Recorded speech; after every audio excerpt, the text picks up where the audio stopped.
2h40. Há uma expectativa, sim, de uma reação das vendas no Dia dos Namorados, como tem acontecido nas grandes datas do comércio aí desde o final do ano passado. O Natal já mostrou uma recuperação, depois tivemos outras datas, Dia das Mães e tudo mais. O fato é que, mesmo com essa reação, a economia brasileira tem causado uma certa frustração pelo ritmo de recuperação e frustração que pode aumentar depois da greve dos caminhoneiros, que afetou bastante a atividade. Hoje nós tivemos o relatório Focus, que é a média das projeções de analistas do mercado financeiro, de consultorias, e houve uma piora da previsão do PIB para este ano.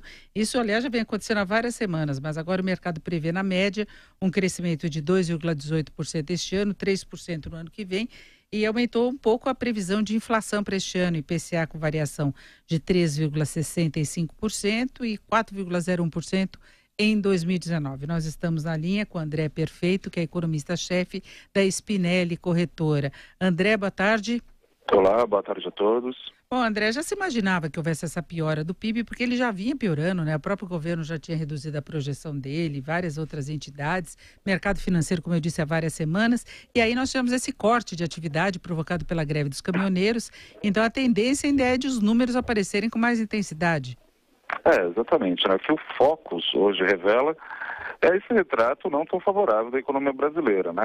Que nem você apontou, as projeções de inflação subiram do IPCA, mas sabe o que chama atenção para mim, Denise? A projeção de GPM.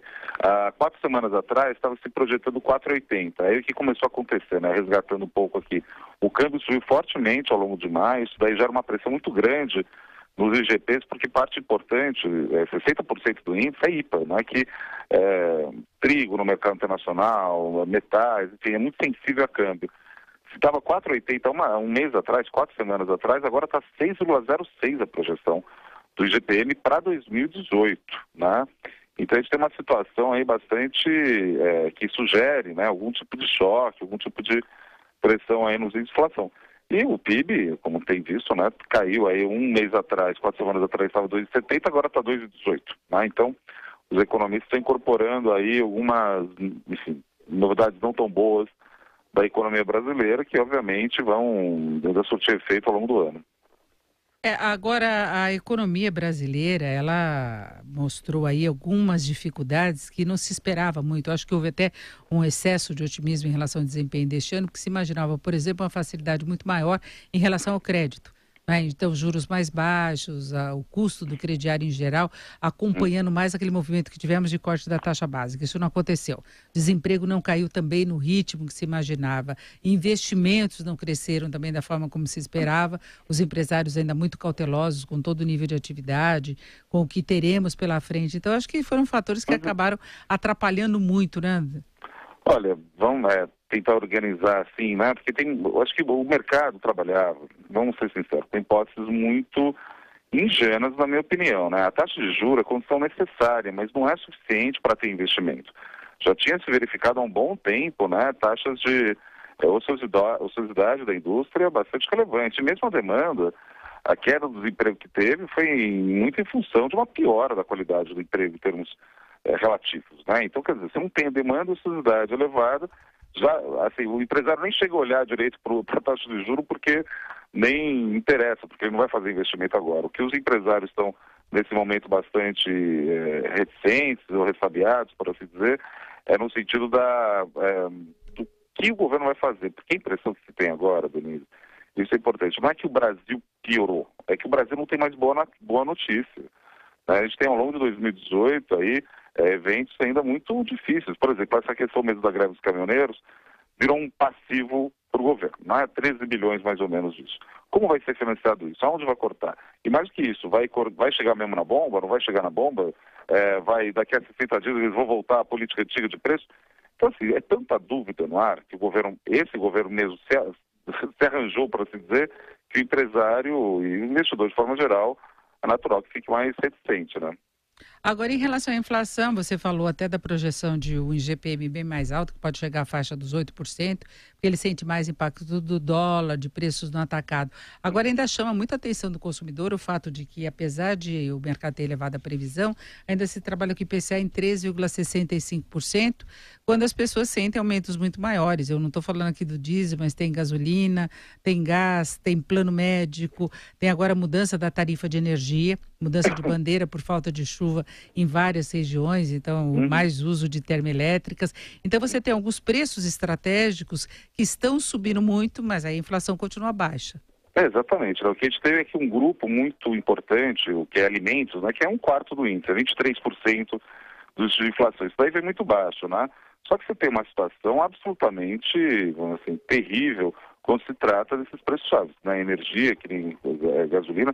Mas o ano passado, com a alta do botijão de gás, que foi por R$ 80 o botijão, a imprensa começou a noticiar pedaços do Brasil que voltou a usar forno a lenha. Então, assim, a gente chegou num limite ali que, o número parece bom, né? Esse é um dos problemas atuais do ajuste, na minha opinião. Obviamente, alguns outros economistas vão discordar. Mas ele teve um efeito muito cosmético, né? Por exemplo, a Bolsa sobe. Quando a Bolsa sobe, necessariamente as pessoas pensam, então quer dizer que o país está indo melhor.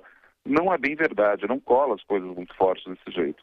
O que a gente está vendo agora, e isso que é preocupante para mim, Denise, isso que eu tenho alertado os clientes aqui na corretora, que a dinâmica é política. O Brasil, o problema maior não é econômico, é político. E a boa notícia que a gente tem agora para se agarrar é que a gente vai ter eleição. E aí a gente resolve alguma parte dessa discussão. Eu acho que a situação está muito complicada e eu já até mudei a projeção, além de PIB eu estou com mais baixo, estou com 1,6 para esse ano. Mas eu já estou imaginando algum tipo de alta de juros já logo depois da eleição de outubro. E André, você acha que as projeções param por aí? Em relação a esse corte que nós tivemos, a previsão de crescimento da economia brasileira, porque muita gente, na semana passada, falava em 2% de expansão ou talvez até um pouco menos. Então, né, assim, falando de PIB, né, agora, assim, eu estou com esse 1,6 de projeção de PIB, eu acho que o mercado pode cortar um pouco mais para baixo, porque uma coisa importante que você colocou aí no começo da nossa fala, aqui da nossa conversa, é que o canal do crédito está obstruído, né, a Selic, como posso dizer, né, a Selic mais baixa da história que nunca existiu. Porque essa Selic baixa não está se traduzindo em crédito na ponta final para as pessoas baixo. Pelo contrário, você pega cheque especial, está num dos maiores patamares da história. Tá bom que eu estou falando das linhas mais caras, ok.